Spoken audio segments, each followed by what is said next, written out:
Jai Jinendra and welcome. I am glad to welcome all of you to this talk on architectural dependencies on climatic conditions and building resources, Jaina temples on the Deccan plateau along the coastline of Karnataka by Professor Dr. Julia A.B. Hegewald. Let me start with the Mangalacharan. Namo Arhyantadam, Namo Siddhadam, Namo Airiyadam, Namo Vajjayadam, Namo Loe Sabvasahudam. Eso Panchanamukaro, Sabva Pava Papanasano, Mangaladam Chasavesan, Padmam Vai Mangalam. Mangalam Bhagavana Viro, Mangalam Gautama Prabhu, Mangalam Kunda Deo, Jaina Dharmostu Mangalam. Arihanta Mangalam Nityam, Siddha Jagati Mangalam. Mangalam Sadhave Sarve, Jaina Dharmostu Mangalam. Sarva Mangal Mangalyam, Sarva Kalyana Karakam, Pradhanam Sarva Dharmanam, Jainam Jaitu Shasanam, Jainam Jaitu Shasanam. About ancient Jainism. Ancient Jainism is a not-for-profit inclusive platform dedicated to the intellectual and educational exploration of Jain heritage. Here, the rich tapestry of Jain visual arts, history, literature, and traditions are thoughtfully engaged through meaningful dialogue and scholarship. We lectures, film screenings, and interviews with scholars, researchers, and students world of Jain thought and tradition. At Ancient Jainism, we honor the legacy of Jainism and strive to inspire awareness, appreciation, and active efforts towards the preservation of this timeless and beautiful heritage. To get regular updates, please follow us on Instagram and subscribe to our YouTube channel, the link to which has been shared in the chat box. Today, we have the utmost honor and pleasure of hosting Professor Dr. Julia Hegewald. About Dr. Hegewald, Dr. Julia A.B. Hegewald is a professor of Oriental Art History and head of the Department of Asian and Islamic Art History at the University of Bonn. She was reader in art history at the University of Manchester from 2007 to 10, a postdoctoral fellow at the South Asia Institute, Heidelberg University, 2005 to 7, and a research fellow at Oxford University, 1998 to 2005. She graduated from the SOAS in London, from where she obtained her PhD. Her books on Jain art and architecture include Jaina temple architecture in India, the development of a distinct language and space and ritual, 2009, 2018, 2024, 2025. It's the most beautiful book in the world on Jain art. Then you have the Jain Heritage, Distinction, Decline and Resilience, published in 2010. Jaina Painting and Manuscript Culture in memory of Paolo Pianarosa, 2015. Jaina Tradition of the Deccan, Shravanbelgola, Mudabidri, and Karkad, 2021. And Jaina Culture in Medieval Karnataka, Dominance, Dependency, and Endurance, 2025. About this session, in this presentation, Professor Hegewald shed focus on Jain temple architecture in South India. Jain shrines are found throughout the subcontinent and display an enormous diversity of styles. Their general appearance has been strongly determined by the climate and the availability of building materials. The modern state of Karnataka combines two different climatic conditions. The Deccan High Plateau is distinguished by a hot and dry climate with little rainfall and the availability of hard stone for building projects. Most temples have a pyramidal or flat roofs. Along the west coast, the raised lands descend steeply to a narrow, fertile coast belt, drenched by regular and persistent rains, with plenty of forested areas and wood for building. Due to heavy rainfall, most shrines have multiple, steep, and widely projecting roofs. This session explores the interplay of climate and resource dependencies in the building traditions of the region and the liberties which master architects and artisans working for the local Jain community still found within these set preconditions to create profound masterpieces. Without further ado, I would now like to invite Professor Hegewald to enlighten us through a presentation. Thank you, Dr. Julia. Over to you. Thank you so very much, Manish Modi, for this lovely and very generous, very warm introduction. I'm very grateful to you. And I would also like to thank Saurabh Jain and the Ancient Jainism group as a whole for this very kind invitation to speak to you today and to share some of my views and to enter into the meaningful dialogue which Manish Modi has described in the lovely introduction. As you can see, the title of my lecture today is Architectural Dependencies on Climatic Conditions and Building Resources, Jaina Temples on the Deccan Plateau and along the coastline of Karnataka. And my interest in dependency studies derives from an interdisciplinary trans-regional research cluster at the University of Bonn, which I've been involved in as one of the principal investigators since 2019. And I'm delighted to tell you that this cluster has just been extended for another 7 years, which means wonderful funding opportunities for us here. Now these are, it doesn't progress. Why is that? Okay, I have to click another button. That's fine. These are some of the colleagues of mine who are all working on dependencies, and here's also an Indian PhD student of mine who has just submitted. So we are a very international group. The cluster examines slavery and other situations of severe dependency in the widest sense, and it inquires into both the limitations posed by dependencies, but also investigates the freedoms which can still be found in situations of extreme dependency. And this is what I'll be playing around with when we are looking at the Jain temples. The Jain community in the Deccan, of course, is a wonderful example illustrating resilience and survival, even in very adverse situations of threat, leading to a flourishing of Jaina culture in this area to the present day. In my paper today, I wish to discuss how architecture is strongly dependent on and has been adapted to local climatic conditions. The geography, but in many ways also the regional climate, determine the availability of local construction materials. This dependency on climate and in extension on building resources will be contrasted with the freedoms and choices which are still available to architects, master builders, and artisans during their design process. I want to discuss questions of dependence and freedom by examining Jaina temple building traditions in Karnataka in South India.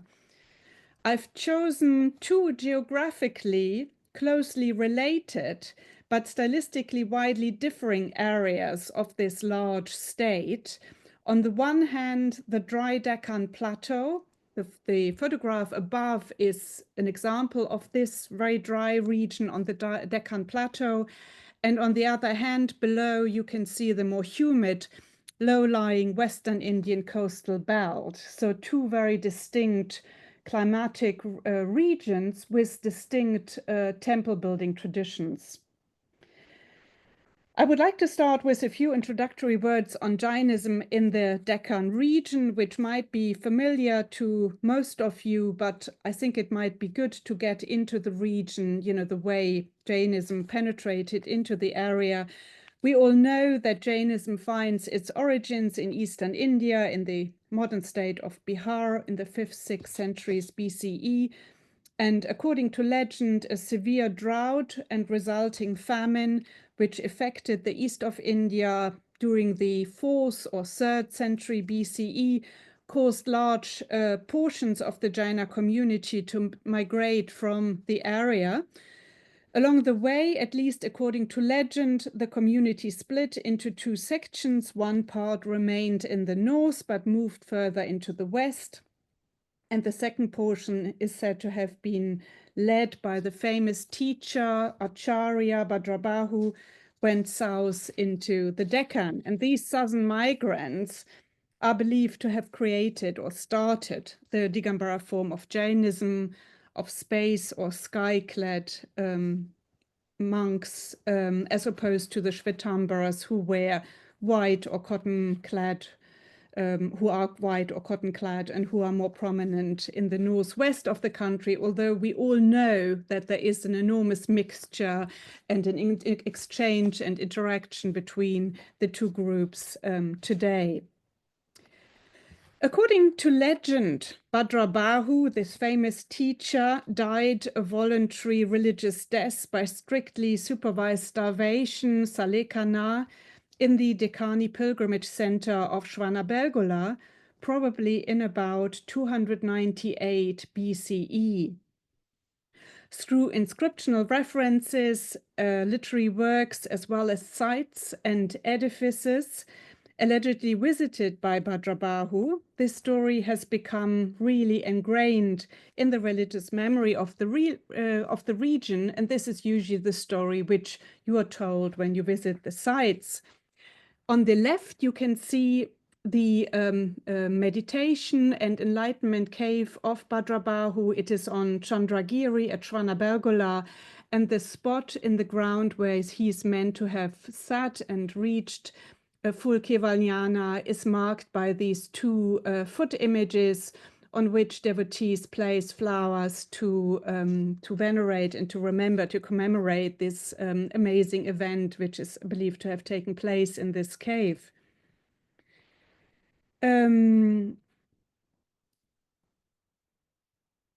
Interesting is also on the right. This is one of two steatite screens with 45 panels each, which is set up in the Chandragupta Basadi, also on Chandragiri at Shvanabelgola. It dates from the 12th century, and the stories depicted in these altogether 90 panels depicts the story of Bhadrabahu's journey south from Bihar into Karnataka, and he was allegedly accompanied by Emperor Ashoka's grandfather, Chandragupta Maurya, who, according to the story, converted to Jainism. So we have a big presence, a big story about Chandragupta and Bhadrabahu bringing Jainism to the south.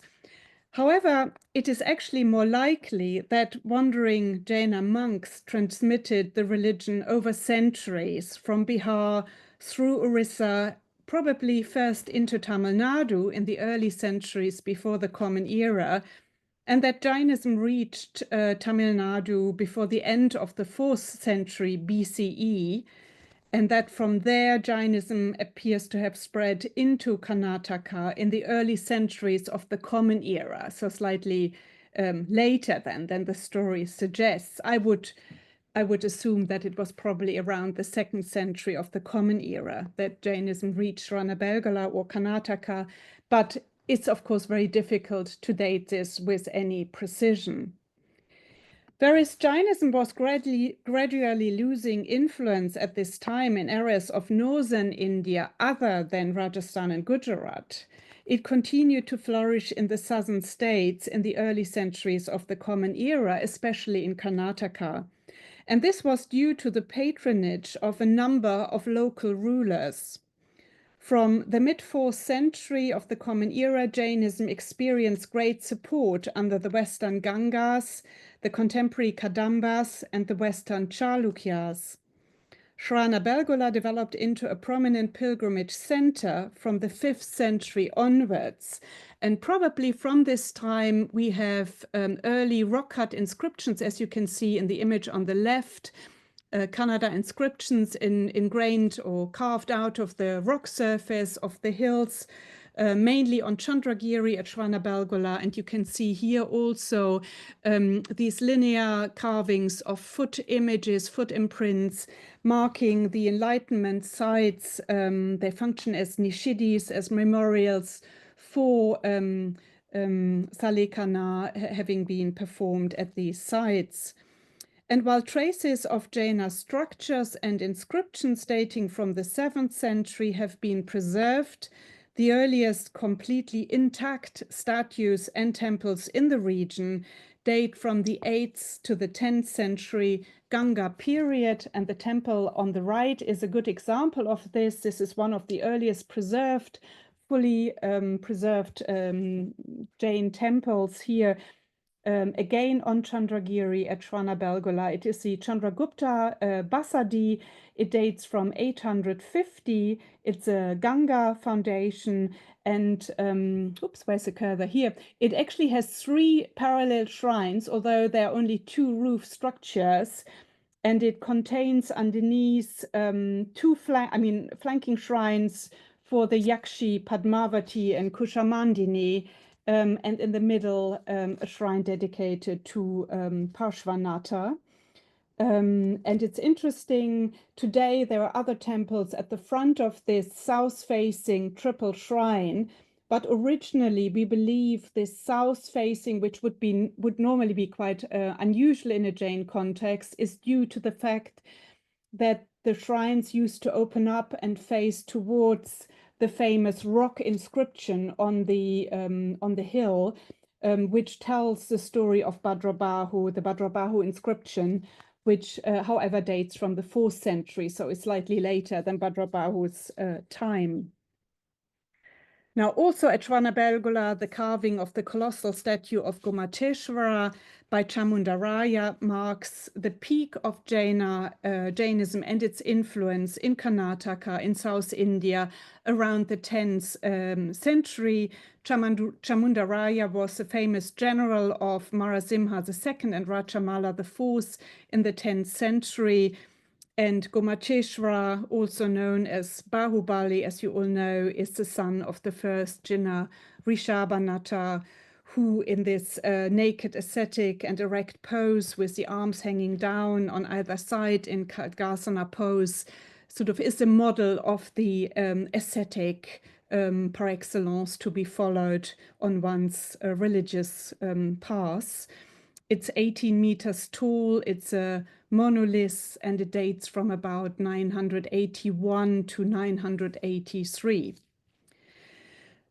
Now, large numbers of Jaina settlements and temples, known as basadis or bastis, emerged in Karnataka at this time. The local term for a Jain temple, basadi or basti, derives from the Sanskrit term vasati, meaning residence of God. So Jainism flourished, and then the situation started to change from around 1000 CE onwards, sort of definitely from the 11th century onwards, when the fortunes of the Jainas locally started to wane, actually in the whole of South India. From the middle of the 12th century, Jainism began to be threatened by very strongly expanding Hindu groups. These are Shaiva groups, Vaishnava groups, but also many Bhakti forms, sort of Sri Vaishnavism, or unorthodox tantric Bhakti forms of Shaivism, the Kalamukas, the Kapalikas, the Pashupatas, and then eventually also by the growth of Virashaivism or Lingayatism, which expanded particularly in the north of Karnataka, and of course also by the arrival of Muslim migrations into the area. So at this time, many Jaina sacred edifices or sites were also destroyed or absorbed and transformed by incoming religions and their converts. And many of the local temples still preserve sort of some of the broken images, but not as well, I'm always struck that they're always explained to me as reminders and as signs of survival. So it's a very positive story which is being narrated more than accusing or mourning. One is saying, we have survived, Jainism has endured. So in the south, the Jainas only kept a backing in the modern state of Karnataka, where they continued to exude power, at least in a number of small areas. I mean, at the time, of course, today we have Jainism in all the southern states. But at Shravanabelogola, this as the most important Jain center, at least in Karnataka on the Deccan High Plateau, this continued. but also in the more remote coastal strip, which I will also be referring to today, Jainism really continued without interruption and flourishes actively, of course, to the present day. So let's now, after this brief interlude into the history of Jainism in Karnataka, examine the local geography, the climate, and the available building resources to then see how this affects the building of Jain structures.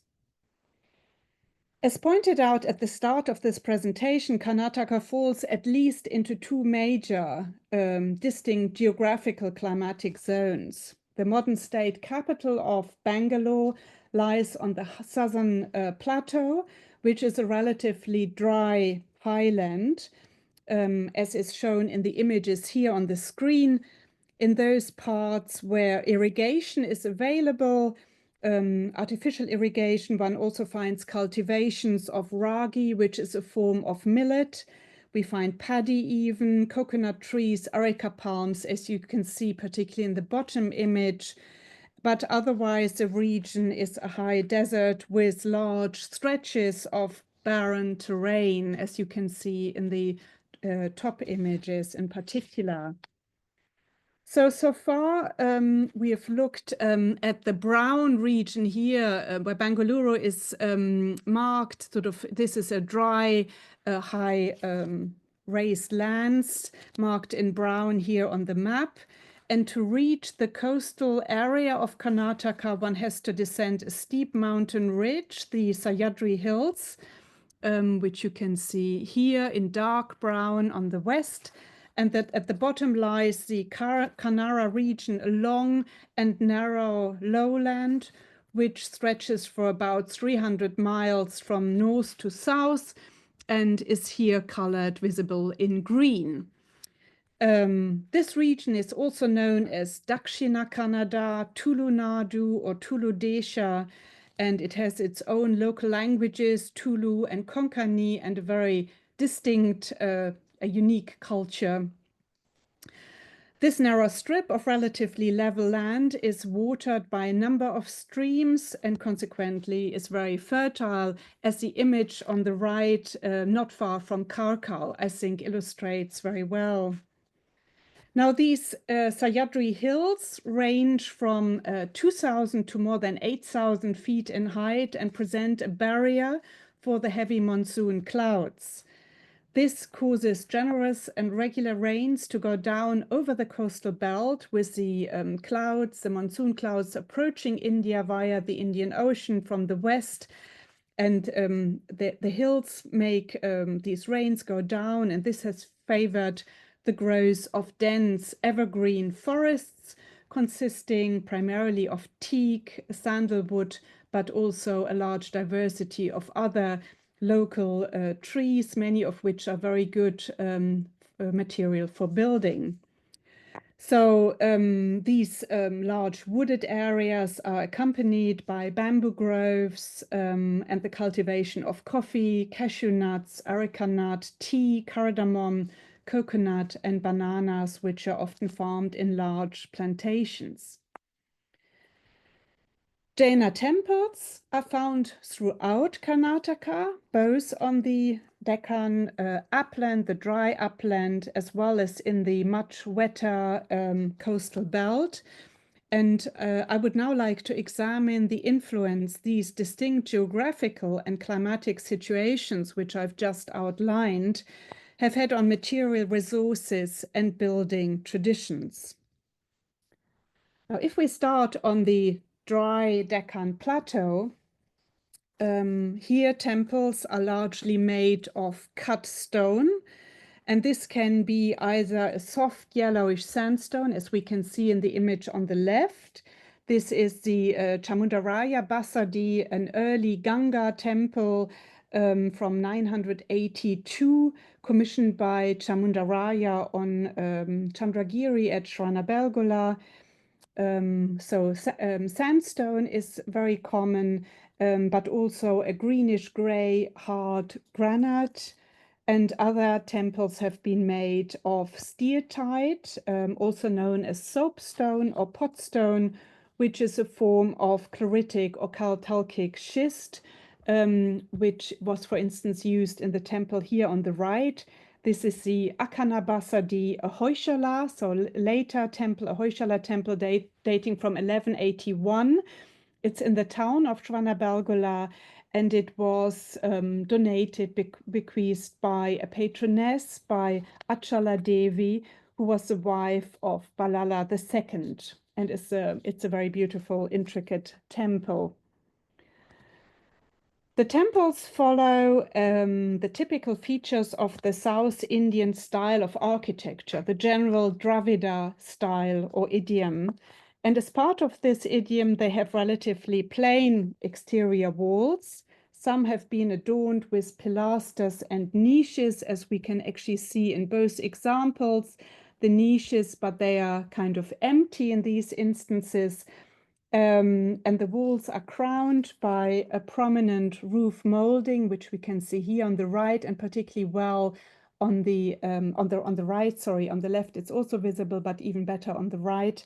It's known as a capota, and this pronounced roof molding is topped by a number of ornate elements, including these miniature pavilions, which you can see here, and these horseshoe arched element shapes known as gavaksha or kudu, creating, altogether they create, a quite substantial parapet. Sorry, I've gone forward.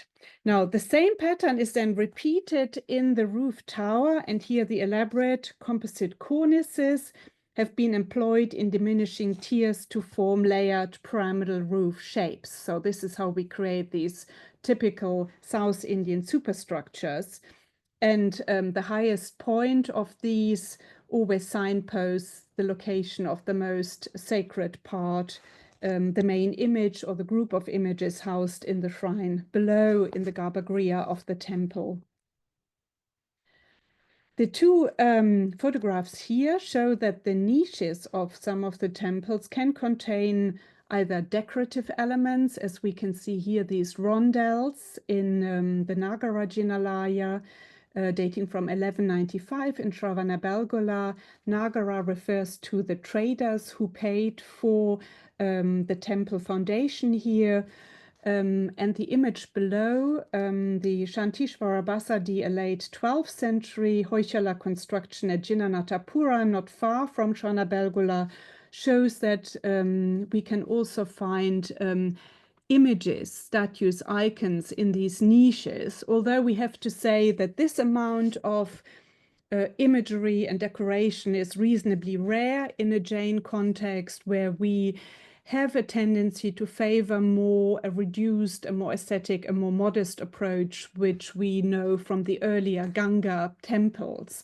But it shows that also this lavish Hoysala style, when Jainism flourished extensively from the 10th to the 12th century in Karnataka, has also been practiced. And they are wonderful examples of the workmanship and beauty of Jain temples. Throughout the region, there are particularly many Jain temples which contain more than one shrine, and these can be two shrines positioned either side by side or facing one another. These are known as Dvikuta Shala temples, but it is especially common to have three interconnected garbhagrihas arranged in the form of a three-petaled clover leaf or a star, known as Trikuta Shala. An example would be the very well-known Odigal Basadi, which many of you will have visited on the hill at Shvanabelgola. This is on Vindhyagiri when you're going up to the Bahubali image. This is a 12th century Hoysala construction. Now, through the addition of another two usually facing temples at the front of such a three-shrined arrangements, five shrined layouts, Panchakuta Shala temple arrangements, were also fashioned. And as you can imagine, they're very difficult to photograph. But here below, we have a view of the Panchakuta Basadi at Kambathalli, which has 3 shrines, a tricotashala arrangement, and then a 2-shrined arrangement at the front and a gateway. So we have 5 shrines, of which 3 are interconnected, and then the 2 additional ones at the front. This was started in the 9th century under Ganga King Rajamala II, and the facing shrines were probably added in the 10th and 11th century. So a continued building tradition here over at least 300 years. Whilst the pyramidal roofs, which I explained in the images before and which you can also see below here, are most common of Karnataka and South India generally, there are also examples where temples, Jain temples, have no roof structures superimposed on the halls and the shrine, and where the shrine part as well as the halls are flat. The Odigal Basadi would be a good example of that. We actually believe that the superstructures were not destroyed, but that they were not present, because we are dealing with an exceedingly dry climate with very little rainfall, that flat roofs did not pose a construction risk or problem here. It is also very common of Ganga, Hoysala, and Chalukya temples to have elaborately decorated ceilings, the vitanas, of which I'm showing you here 2 beautiful examples. These can be corbelled lantern ceilings, as you can see above, usually with a projecting lotus pendant in the middle. This is one of it. They're really a whole lot of beautiful ceilings in this small Akana Basadi at Shranabelgula, and it shows the elaborateness of the carvings in the Hoysala age. This is from 1181. So we have these tendentially more domical, deeper ceilings, but particularly striking are also the square and flat ceiling arrangements, of which I'm showing you an image below, which usually consist of 9 squares. This one here comes from the Shantinata Basadi at Kambathali, one of the front-facing temples, and we have the Jinnah Shantinata seated in the middle, and he is surrounded by the Astadikapalas, by the 8 guardians of space, riding their associated animal mounts. Okay, so much to the tradition on the dry plateau. I would now like to turn with you to the wet lowlands of the coastal area, which is only about 20 to 40 kilometers airline linear distance away. To drive there takes much longer, from the plateau, because it's a very windy road, but it's actually not a long actual distance away. And although the temples on the west coast are also found in South India, they do not usually follow the general South Indian Dravida temple style, which we have examined in much detail on the drier plateau. Now, due to the ready availability of wood, which we discussed earlier in the coastal belt, due to the arriving monsoon rains and the deep forests, but also due to the need to protect buildings against these heavy approaching monsoon rains, shrines throughout the region are characterized by having widely projecting sloping roofs, which you can see in this so-called kere basadi. Kere basadi means tank basadi. It's built inside a tank. It's close to Karkal, and it dates from 1545. Now, often we have actually multiple superimposed roofs, also, as you can see here, 3 tiers, which then appear slightly reminiscent of what we call pagoda temples, which we also know from neighboring Kerala, but of course also from further distant Nepal and even the Far East. Now, whilst the pagoda roofs of the temples here in Karnataka, in Kerala and Nepal are all they're all reactions to a similar climate of very strong rains approaching, hill chains where the rains go down.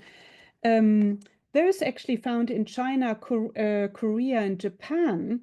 follow a different logic. These are so-called true pagoda temples, which are based or derived from actually the stupa, the Buddhist stupa, which has this characteristic yupa or yasti pole at the center as its most important ritual element. So this is not an element which we find in coastal Karnataka in the pagodas. They are not so-called true pagodas. They are simply a reaction to the local climate. So the steep slanting roofs and temples of the temples and the halls in coastal Karnataka have traditionally been covered with terracotta tiles. And here these are images from below inside the roofs where the tiles are also beautifully visible. And the clay for firing is available locally in the rivers and streams. Traditionally, we believe that the roofs were covered with thatch or natural fibers such as split bamboo or bamboo meshing or palm leaf meshing, and that then a kind of simple so-called country tile was probably the clay was harvested on site, they were formed and fired on site. And it was only with the arrival of the Basel missionaries in 1880 that these factory produced tiles were fashioned and now dominate the architecture. Now, the roofs have often projecting struts and brackets underneath these projecting roofs, which have often been figuratively carved and support the roofs from below. These examples come from the Husa Basadi at Mudabidri. And the roofs are also, of course, held up by pillars, wooden pillars, which create these partially, always at least partially open ambulatories on which people circumambulate the temples, usually before entering them. And the outer walls of the temple, as we can see here in this simple, it's a family temple at Padangadi, are usually quite plain and made of a combination of wood and mud. In these two images, both from the Parshvanatha Basadi at Venur, you can see elaborately carved wooden pillars made out of enormous trunks of wood and very beautifully carved ceiling panels, showing that even when the temples were substantially renovated in recent times and provided with this stone cladding, which has become quite fashionable because it looks clean and expensive, the temples have usually still retained, strong wooden components. However, over time, and probably as a reaction to the stone-built temples of the Deccan plateau, stone was introduced for structural building also in the coastal belt of Karnataka. And it seems that first the basements and the pillars, as you can see here, these are obviously made of stone, were carved in stone to obtain a longer durability. So you can see the walls here, it's a little bit of stone, but it's mainly mud, and we have the roof and tile constructions to cover, to keep off the rain. Now, due to the scarcity of hard, durable stone in the region, however, stone here, hard stone, remained a rarer, more expensive building material reserved for the construction of sacred edifices only. The stone which is widely available is laterite, but that's quite porous and brittle, and it has been used for building, but it weathers quite strongly.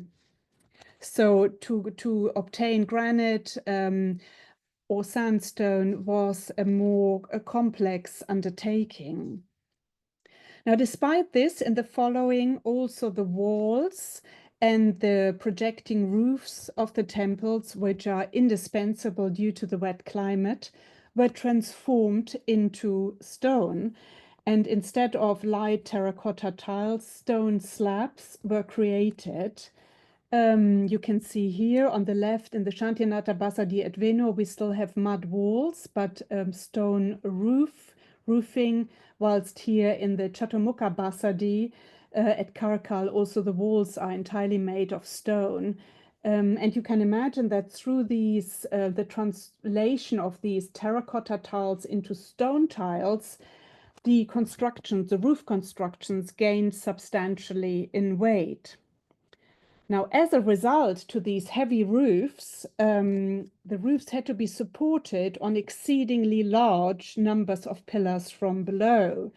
This is here the Chaturmukha Basadi at Karakal, dating from 1586, commissioned by Ravendra II. And the temple here on the left is the Chandranatha Basadi at Mudabidri, commissioned or built between 1429 and 1430. And here we will see later that it has 3 superimposed shrines. The load was so heavy that we actually have 2 parallel rows of pillars, carrying this enormous load. Now, due to its large number of load-bearing pillars, the Chandranatha Basadi Mudabidri is also known as the 1,000-pillared temple. It's really quite impressive. Now, the interior, I'm showing you images of both these temples on the inside. Here has been richly carved and also clearly shows the translation of earlier wooden construction techniques into stone. So you can still see what used to be the wooden rafters and the joists in the original wooden constructions, which have one-to-one been translated into stone in these local temples. It is very common also of the structures in the coastal region to have elaborately decorated ceilings. The Vitanas, we examined those already on the high plateau. Here in the coastal belt, they are usually following this corbelled ceiling system with the local so the central pendants. These are examples from Karakal, Mudabidri, and Venur. And as I just mentioned before, many temple buildings throughout the region are multi-storied and accommodate superimposed sanctums, either on 2, as you can see here above, or of 3 superimposed floor levels, as is visible below. The shrine, the temple above is the Guru Basadi, which goes back actually to the 8th century. It's one of the earliest documented temple foundations in the region. And we have an image of Parshvanatha on the ground floor and a Nandishvara Dwipa representation on the 1st floor. Whilst in the Chandranatha temple, the 1,000-pillar temple here at Mudabidri, we have Chandranatha on the ground floor, images of Suparshvanatha, Parshvanatha, and Mahavira on the 1st floor, and then 24 jinas made of crystal enshrined in the topmost shrine above. Often, for structural reasons, the upper floor levels have been constructed of wood, raised above a lower story in stone. I hope you can see it on these images. So we have stone below, and then the upper levels are made of wood, either with terracotta tiles or sometimes also copper sheeting. However, there are also examples of raised levels made completely in stone, as here above at the Shantinatha Basadi at Hiriangadi, or below in the Badaga Basadi at Mudabidri. So we always have different jinas positioned on the different levels. Here, for instance, in the Badaga Basadi below, we have Chandraprabha on the ground floor, and then Abhinandanatha and a Chaturvimshati tablet of the 24 jinas in the shrine above. Now, access to these upper floor levels is usually provided via ladders from the inside, wooden structures on the inside of the temples. This is the Parshvanatha temple at Venur and the Shantinatha Basadi at Guruvayanakere. Now, the coastal region is very rich in Jain temples and traditions, and further local peculiarities are the positioning of a large number of offering altars and pillars, often in large groups at the front of the temples. Now, all basadis, all Jain temples which host their own car festival, Ratha Yatra, have a flagpole at the front. So these look like this, and this always indicates that the temple has its own cart, its own festival, Ratha. And the pillars, but then we also have mana stampas and other pillars, which we'll come to in a second. These have usually been axially placed at the front of the temples. Either they are found outside the compound, this is the gateway to the Badaga Basadi, or they are behind the gateway inside the compound, as is here at the Hosha Basadi in Mudabidri. And sometimes they are partially inside and partially outside, as here at the Sri Padmavati Amanavara Basadi at Hiryangadi.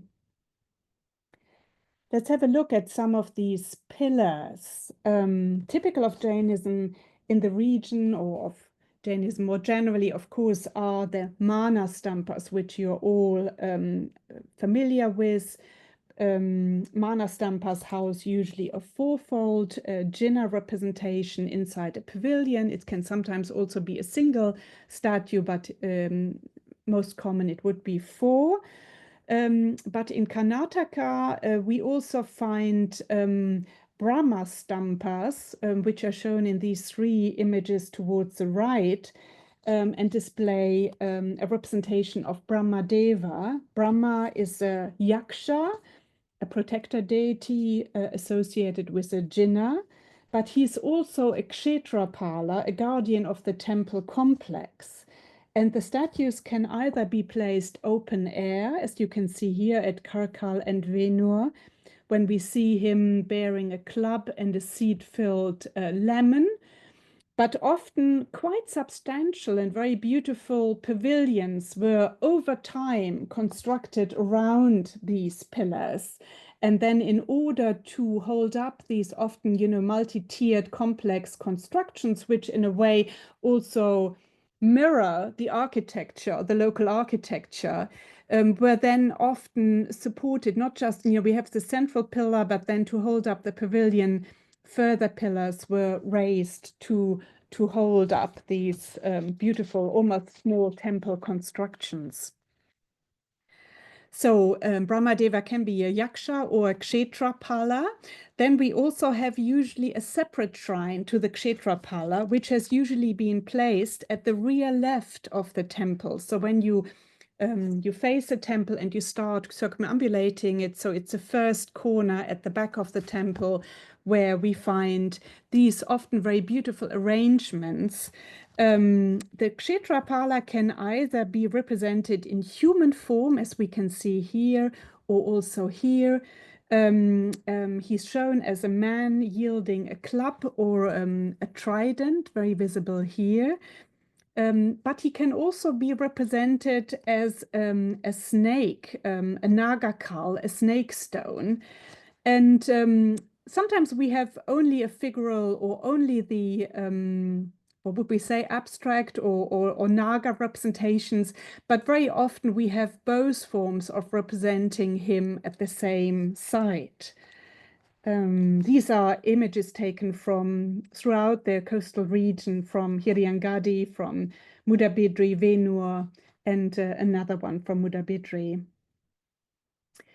The Jain temples in the coastal region are enclosed by high compound walls, which often are beautifully decorated with abstract designs. This is a laterite wall.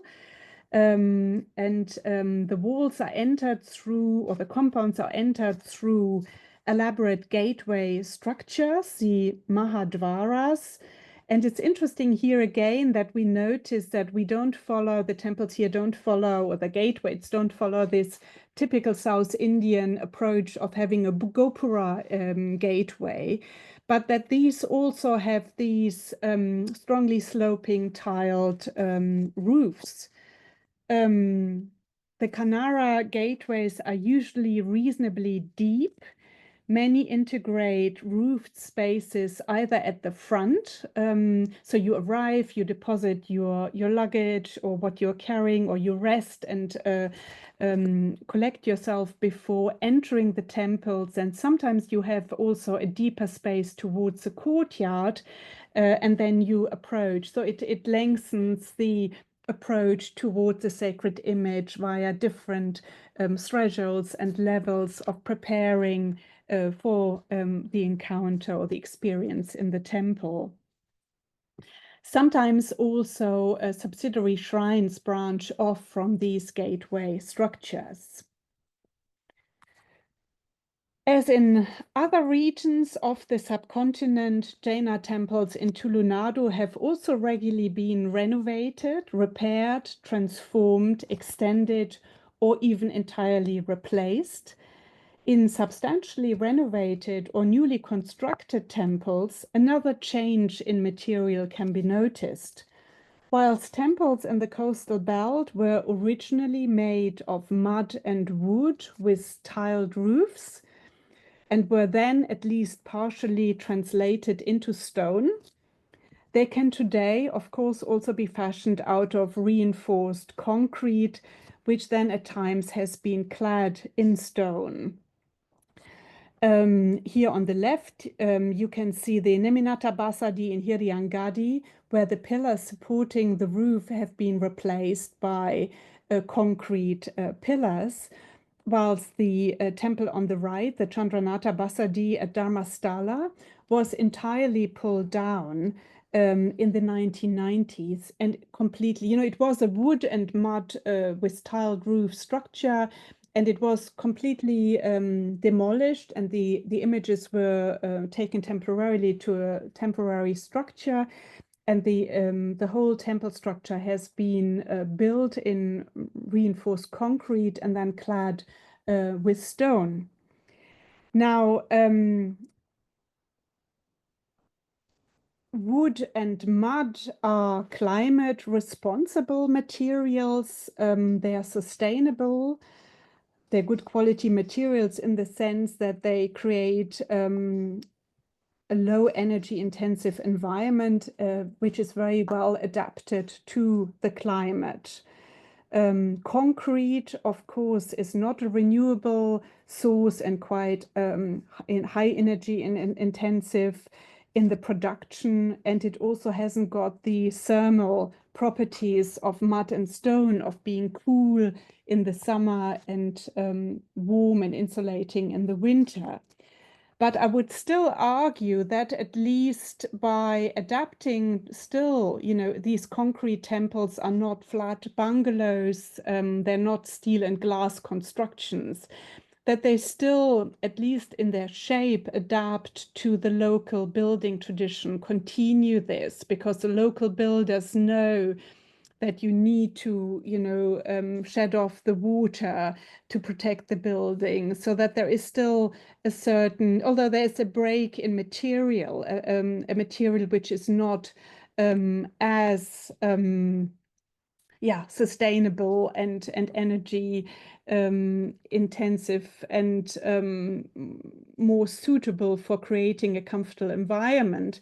At least there is not a complete break, and at least a certain adaptation to the local weather and building tradition is visible here. I would like to conclude with two images of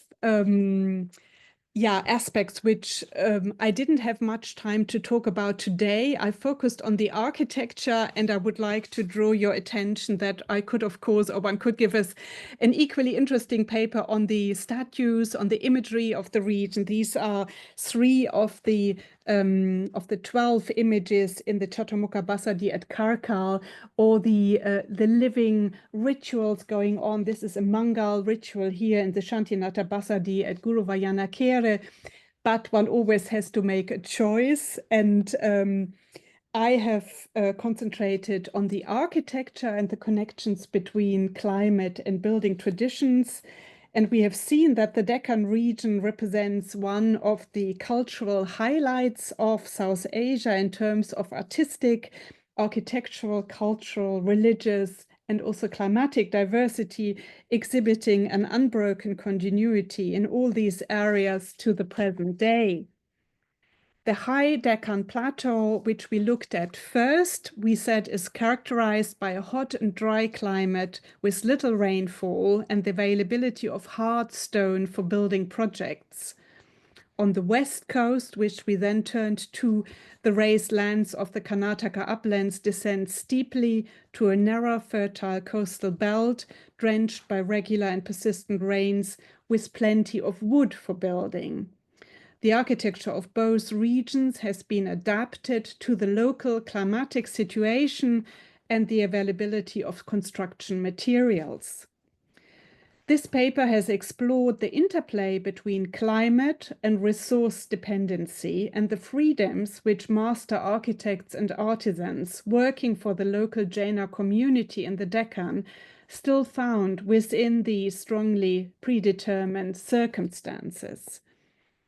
We have seen that an earlier dependency on the availability of only locally available building resources, these were mud, wood, and terracotta, could later be relaxed, I would argue due to the building of roads and highways on which good quality stone could be transported over longer distances, probably often from the Deccan High Plateau. And in the modern age, also, we have a change again, due to the creation of new construction materials such as concrete, which can be mixed on site. So this would be the dependency on resources. Here we see a certain flexibility due to, accessing materials or mixing them on site. I would, however, argue that the dependency on the climate, on the heavy rains or the dryness, is non-negotiable, is that we have much less freedom. Temple structures made of whatever material were forced in the past and still have today to be adapted to the local climate, may it be a climate of dryness or of heavy monsoon rains. I would like to thank you for your attention, and in case you're interested to read more about these two regions, in particular about temples in Karnataka, I would like to draw your attention to a book which came out in 2021 with the Deccan Heritage Trust and JICO in India and is available throughout, with many beautiful photographs of a Jain photographer who visited the sites with me. Thank you very much. I look forward to questions and comments and to explore the subject further with you. Thank you very much. I'll get out of the mode of I stop sharing, maybe that we can see the group better in case people want to participate. Thank you very much. Thank you. Thank you very much, Professor Dr. Julia Hegewald, ma'am, for this wonderful lecture, which has talked about multiple things. To summarize, it talked about two beautiful contexts, context of place and context of time. Professor Hegewald's ma'am's lecture has focused on some things which have continued over time and some things which have underwent transformation. These dynamics of continuities and transformation of architecture with its interplay with the landscape, geography, climate, and how different people, it's not just the patrons, it's not just the geography, it's not just the artist, but everything together has led to the creation of what we see today in the region of Karnataka, and not uniformly. We see them with their specifications of their specific regions. Ma'am, thank you very much again. We have some questions from the participant side directly sent to us. So yeah. how does the temple architecture in these zones, specifically affiliated with the Jain tradition, compare with the contemporaneous Shaiva or Vaishnava structures in their responses to environment and resources? Mm. There are similarities, of course. I mean, Jaina architecture adapts in the stylistic and materials to the common style shared by the architecture in the region. But I have the feeling that particularly in the modern structures that Jain temples often remain more true to a tradition also of integrating into the natural fields, of sacred sites, of continuities, that there is less breakage moving towards flat concrete structures which bear no resemblance to the earlier traditions. So I find a certain raised sensitivity in the Jain field towards what I would see as positive continuities of adapting. I mean, not being old-fashioned, but being more in tune with nature and with the surroundings. Yeah. Thank you, ma'am. One of our participants has asked, what role did the temple building guilds, for example, the Sompuras or Vishwakarmas, play in adapting construction techniques to locally available building materials in the different climatic regions of Karnataka? I get the feeling that there are, I mean, the Sumpuras and the guilds in the north of India are so very well organized. I have the feeling there are families that have influence, but it's often a more localized issue. It's maybe less well organized in larger guilds. But that doesn't mean that that everybody does what they want, or that there's an enormous, negative diversity of it breaking apart. But there is, I think, an enormous consciousness of the deeds, of the achievements in the past, and an enormous knowledge about building traditions which are not acquired by going to universities or architecture schools, but by a lived tradition, which is amazing that is still so alive.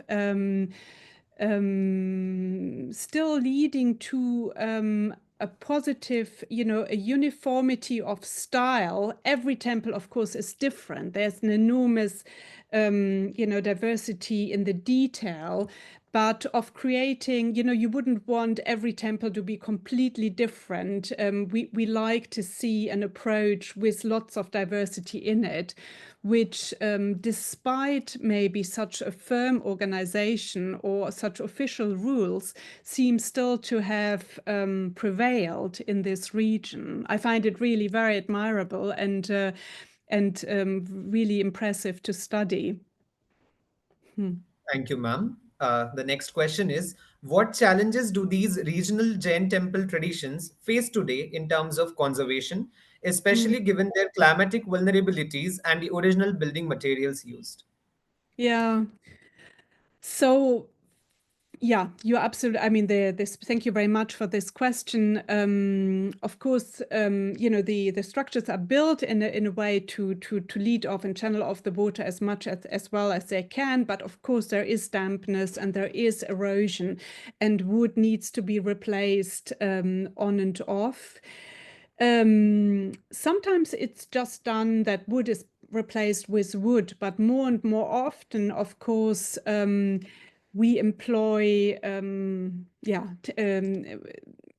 stone, or the cheaper concrete is employed in such replacements, which I can fully understand. I mean, the wood will also weather again, and the hard stone is very expensive to carve and transport.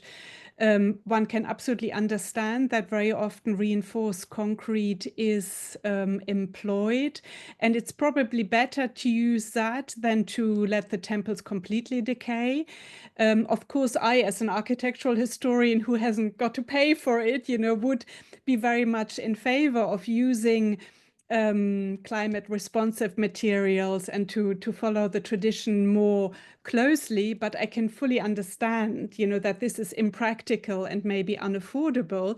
And I'm pleased that at least people try to, at least, with the modern materials, to fit into a tradition and to, not to almost you can almost fight with architecture against the climate. You can just say, oh, well, I'm an architect and I will construct a flat roof, whatever the climate. This is not done. You try to design with nature.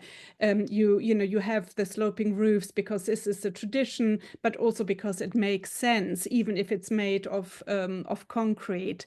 I think concrete will come in more and more. But I have the feeling that particularly in the villages very often, because the wood is just a locally available material and it's kind of the cheapest, that this is still being used. And I think this combination of, being open to modern materials and exploring new pathways is, what architects have always done and which is proper. But it's also nice to see that there's also, a tradition that the knowledge of carving wood and carving such amazing structures out of, very cheap, locally available materials is not ceasing to exist entirely. Thank you. Thank you, ma'am, for this holistic answer. There's one more question from one of our participants. He says, first of all, thank you, ma'am, for this enchanting, rather enlightening lecture. He's commenting and is wanting your comments on that. The monolithic structures, such as the Gomateshwar statue at Shravanbelagola, in understanding the theological and political aspirations of the Jain patrons. Why? What the political aspirations were, or of the patrons? Yeah.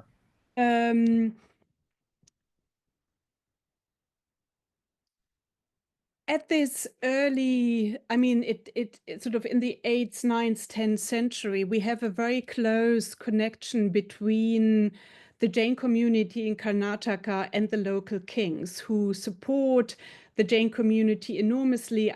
What has often been argued is that these martial kings were very impressed by the heroic stance of the Digambar Jainas who managed to subdue all their pains and all their desires and all their belongings and to wander naked, in nature, that this was that there was almost a close admiration. We could think that Jains following ahimsa would want nothing to do or could not be associated with powerful kings who were expanding their kingdoms. But interestingly, the kings very often converted to Jainism out of admiration for this enormous, following this harsh way of asceticism, and that more and more Jains found employment as ministers, sometimes even in the army, to defend the kingdom, and that Jainism flourishes and is also kind of supported as the path to enlightenment by many of the very powerful kings at this time, and that through this also more and more converts turn towards Jainism, and you have this wonderful practice of donating, of giving away your belongings and donating to glorify the culture or the religion. And I think it's part of this approach that the Gomateshwara statue or the monolith was carved at an enormous expense as kind of the model of asceticism to be followed, which also impressed the non-religious sections of the community, and it shows really the high point of Jainism expanding and flourishing. It dominated literature. Literature at this time is Jain literature, and the arts, temple building. It's quite extraordinary what a driving force the Jain community was, and what enormous, beautiful cultural remnants were produced at this time. I guess this success then triggered a kind of counter movement, particularly of Shaiva groups trying to subdue the non-Vedic cults, of trying to fight against Jainism and Buddhism. But as we've seen, Jainism has miraculously survived and come through this actually much better than Buddhism, which died out practically died out in India at the same time at which Jainism came under threat. But it's, you know, an enormously vibrant living tradition, which is just absolutely wonderful to visit. So if you haven't been to the coastal belt of Karnataka, go and visit these amazing sites. You know, of course, everywhere. I mean, I could say this about every part of India. Go to Maharashtra, go to Madhya Pradesh, go to Rajasthan, Gujarat, to Uttar Pradesh, everywhere. I mean, Jainism is just it's amazing to see the different approaches to temple architecture and the different regions and periods, and how, of course, it fits in and adapts to the local way of building, but it always has distinct levels, which are so fascinating to observe. Thank you very much, ma'am, for this fascinating answer. We will take just last two questions and then we will sum up. One of the questions is, how do you see the very common generalization of the use of Marugurjara style of architecture for construction of Jain temples at present throughout the country without giving due choice for the regional specifications of the landscape and material? Mm. Yeah, yeah. I guess the Marugurjara style of architecture has somehow become symbolic of the survival of Jainism. You know, of course, in the north of India, the Islamic invasions caused terrible destruction, and the style in which the architecture was rebuilt after this destruction, that was the Marugurjara style, which somehow became symbolic of survival, of, you know, having gone through difficult times. And I think it's interesting that even in the diaspora, it has become sort of symbolic of the homeland. In the north of India, or it was often then the Marwari, the Shvetambara Jain community, which is so active in trade, which, you know, through trade connections moved into areas where maybe the Digambara community was more present, and where the Shvetambaras didn't have their own sacred sites and of course wanted to develop them. And they often did so in the style of their homeland, the style of their family background, which is then the Marugurjara style. So we actually find, for instance, in Gadag, there is a Shvetambara temple which follows that style, or in Madras, we have Jain temples following the kind of Marugurjara, the Gujarati approach. I think politically and in terms of homeland, creating a homeland ideal, kind of, it is understandable. I wonder how much it will change when the community has been present, let's say in Karnataka or in Tamil Nadu for longer, and has been more integrated, and almost doesn't, well, one can't say one doesn't know the temples anymore. I wonder how it will change, whether it might get less intense, this connection to Gujarat. I can't imagine that it would get more, but it's in terms of adapting to the climate, for instance, in the coastal belt, that would really be problematic. The temples would weather enormously. I'm not aware of a Marugurjara temple in the coastal belt, but there is one in Nepal, for instance, where we also have this pagoda style. It looks like a white marble pagoda temple. So they use the material which is so prominent in the Marugurjara style and the decorations, but they actually have the tiered system of the roof. So that is interesting, because that is fusing two local traditions, which again becomes very interesting, I think. Yeah. Absolutely, ma'am. Thank you very much. The last question is more about your inspiration for further researches and further scholarships. The question is, as a scholar who has done extensive field work in the field of Jain art and architecture, what are the things that make studies in ancient art and architecture holistic, multidisciplinary, and interpretative? Mm. What I find so interesting is that we indeed often have to do, I mean, we have to do with an ancient culture and with historic sites, but that they are so alive, that we're not excavating something dead, which is not in use anymore, that these temples get normally, I mean, most of them, the ones I've been working on, are all in use, and they have been adapted and continued. And there is a great interest in the origins and the sources of the founders and the sacredness of the site, but that they're living sites, and they will outlive all of us. They will continue to flourish, and it makes this historic buildings so accessible. There are priests who've taken over from their fathers and their grandfathers, and there has been a long tradition of people at the site, or the monks who have been associated and wander around and return to the sites, who carry the history and make it alive and update it and carry it along, and the families who take their children, who learn again, and get so attached to these sites, even if later on they move for work or whatever away, that they always remain in their memories. I find that so fascinating, that it's a really ancient tradition, which, however, is unbroken and continues to the present and beyond it. And there are changes, there are adaptations, but they are not so large of having breakages or difficulties.